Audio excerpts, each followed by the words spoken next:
Hello friends, ரூபாய் 7,015 கோடி மதிப்பீட்டில் மகளிரை தொழில் முனைவோராக்க சிங்கப்பெண்கள் கடன் திட்டம் செயல்படுத்தப்படும் என்று சட்டசபையில் கூட்டுறவுத்துறை அமைச்சர் காந்திராஜ் அறிவித்தார். அவர் என்னென்ன அறிவிப்புகள்லாம் அறிவித்தார்னு இந்த வீடியோவில் பார்க்கலாம். வாங்க வீடியோக்குள்ளே போகலாம். சட்டசபையில் கூட்டுறவுத்துறை மானிய கோரிக்கைகளில் 39 அறிவிப்புகளை அமைச்சர் காந்திராஜ் வெளியிட்டார். அதன் விவரம் என்னெல்லாம் பார்க்கலாமா? மகளிரை தொழில் முனைவோராக்க புதிதாக சிங்கப்பெண்கள் கடன் திட்டம் ரூபாய் 7,015 கோடி மதிப்பீட்டில் கூட்டுறவு நிறுவனங்களால் செயல்படுத்தப்படும். அடுத்ததாக விவசாயிகளுக்கு ரூபாய் 5,000 கோடி மதிப்பீட்டில் ஊரக தொழில் கடன் 9% வட்டி விகிதத்தில் வழங்கப்படும். கூட்டு நிறுவனங்களால் உற்பத்தி செய்யப்படும் பொருட்களின் தரத்தை மேம்படுத்தி சந்தை பங்கை அதிகரித்து லாபத்தை உயர்த்த வெற்றி பொதுவான வணிக சின்னம் அறிமுகப்படுத்தப்படும். மாநில கூட்டுறவு கொள்கை உருவாக்கப்படும்.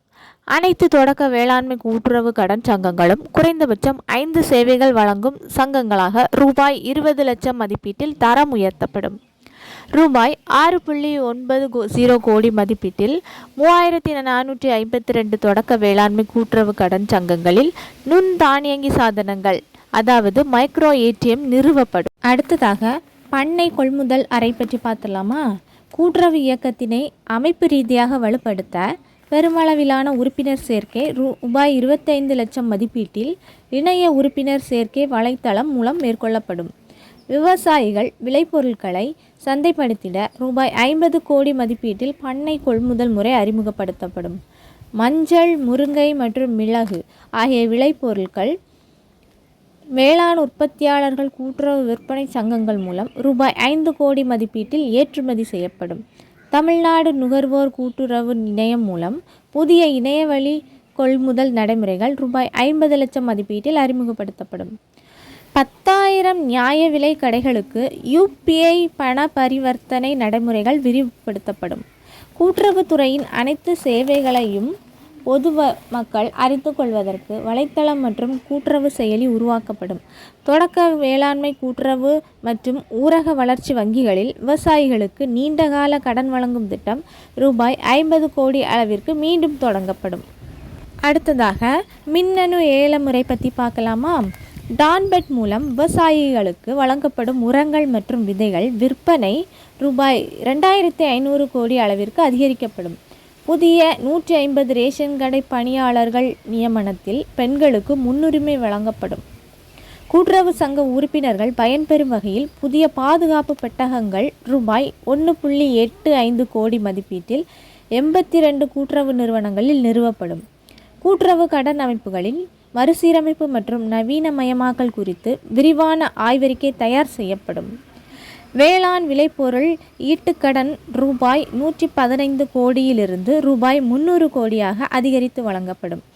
தஞ்சாவூர் கூட்டுறவு விற்பனை இணையம் வழியாக புதிய ஏலக்கூடம் ரூபாய் 53 லட்சம் மதிப்பீட்டில் திருவாரூர் மாவட்டம் ஆயக்குடியில் அமைக்கப்படும்.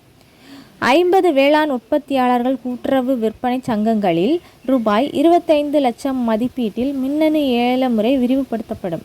இயற்கை வேளாண் விளைபொருட்கள் மற்றும் மதிப்பு கூட்டப்பட்ட பொருட்களை முதற்கட்டமாக 2 மாவட்டங்களில் கொள்முதல் செய்து மாநிலம் முழுவதும் விற்பனை செய்யப்படும்.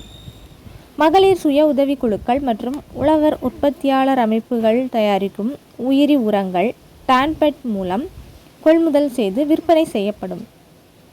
நேரடி நெல் கொள்முதல் நிலையங்களில் விவசாயிகளின் பயன்பாட்டிற்காக நெல் உலர்த்தும் கருவியுடன் கூடிய வசதி மையங்கள் நடத்திட கூட்டுறவு மூலம் கடன் வழங்கப்படும்.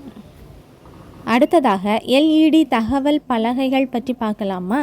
நேரடி நெல் கொள்முதல் நிலையம் முதல் நியாய விலை கடைகள் வரை அனைத்து செயல்பாடுகளை பரிசார்த்த முறையில் ஒரே முகமை வாயிலாக நடத்த திட்ட அறிக்கை தயாரிக்கப்படும். கூட்டுறவு நிறுவனங்களின் சேவைகளை ஒருங்கிணைத்து வழங்கல் தொடர் மேலாண்மை ஏற்படுத்த ரூபாய் 20 லட்சம் மதிப்பீட்டில் ஆய்வறிக்கை தயாரிக்கப்படும். புதிய சேமிப்பு கிடங்குகளின் தேவை, சேமிப்பு கிடங்குகளை புதுப்பித்தல் மற்றும் மேம்படுத்துதல் குறித்த திட்ட அறிக்கை ரூபாய் 20 லட்சம் மதிப்பீட்டில் தயாரிக்கப்படும். மாநில அளவிலான வணிக திட்டமிடல் மற்றும் கண்காணிப்பு அலகு ரூபாய் 1.5 கோடி மதிப்பீட்டில் அமைக்கப்படும். பொது விநியோக திட்ட பொருட்களை நகர்வு செய்யும் வாகனங்களை நிகழ்நேர கண்காணிப்பு செயல்படும் நடைமுறை ரூபாய் 2 கோடி மதிப்பீட்டில் செயல்படுத்தப்படும். 100 ரேஷன் கடைகள் ரூபாய் 7.67 கோடி மதிப்பீட்டில் பல்நோக்கு சில்லறை விற்பனை நிலையங்களாக மாற்றியமைக்கப்படும். QR கோடு மூலம் கருத்து கேட்கும் நடைமுறை 365 கூட்டுறவு பண்டக சாலைகளில் ரூபாய் 12 லட்சம் மதிப்பீட்டில் அறிமுகப்படுத்தப்படும். வெளிப்படைத்தன்மையை உறுதி செய்ய முதற்கட்டமாக 100 ரேஷன் கடைகளில் ரூபாய் 20 லட்சத்தில் LED தகவல் பலகைகள் அமைக்கப்படும். பொது விநியோக திட்ட பணியாளர்களில் முதற்கட்டமாக 5000 பணியாளர்களுக்கு புத்தாக்க பயிற்சி வழங்கப்படும். அடுத்ததாக எரிபொருள் நிரப்பும் மையம். கூட்டுறவு சங்க பணியாளர்களுக்கு சான்றிதழுடன் கூடிய குறுகிய கால பயிற்சிகள் மற்றும் இணைய வழி படிப்புகள் ரூபாய் 50 லட்சம் மதிப்பீட்டில் அறிமுகப்படுத்தப்படும். மயிலாடுதுறை மற்றும் திண்டுக்கல் மாவட்ட சங்க வளாகங்களில் எரிபொருள் நிரப்பு மையம் ரூபாய் 50 லட்சம் மதிப்பீட்டில் ஏற்படுத்தப்படும். கரூர், திண்டுக்கல் மற்றும் திருவள்ளூர் ஆகிய 3 மாவட்டங்களில் கூட்டுறவு நிறுவனங்கள் மூலம் மின்வாகன மின்னேற்ற நிலையங்கள் ரூபாய் 1.05 கோடி மதிப்பீட்டில் அமைக்கப்படும். விவசாய கழிவு மறுசுழற்சி தொழில் செய்ய மகளிர் சுய உதவிக்குழுக்களுக்கு ரூபாய் 10 கோடி அளவிற்கு கடன்கள் வழங்கப்படும். கூட்டுறவுத்துறையின் மனிதவள மேலாண்மை ரூபாய் 1.5 கோடி மதிப்பீட்டில் கணினிமயமாக்கப்படும். கூட்டு முயற்சியில் வணிக வளாகங்களுடன் கூடிய பன்னடுக்கு கட்டிடம் கட்ட விரிவான திட்ட அறிக்கை ரூபாய் 20 லட்சம் மதிப்பீட்டில் தயாரிக்கப்படும். 150 ரேஷன் கடைகளுக்கு ரூபாய் 15 கோடி மதிப்பீட்டில் சொந்த கட்டடங்கள் கட்டப்படும். மேற்கண்ட அறிவிப்புகளை அமைச்சர் வெளியிட்டார். உங்களுக்கு இந்த வீடியோ பிடிச்சிருந்தா லைக் பண்ணுங்கள், ஷேர் பண்ணுங்கள், சப்ஸ்கிரைப் பண்ணுங்கள். மறக்காமல் அந்த பெல் ஐக்கானை கிளிக் பண்ணுங்கள். மேலும் தகவலுக்கு இந்த சேனலை தொடர்ந்து இணைந்திருங்க.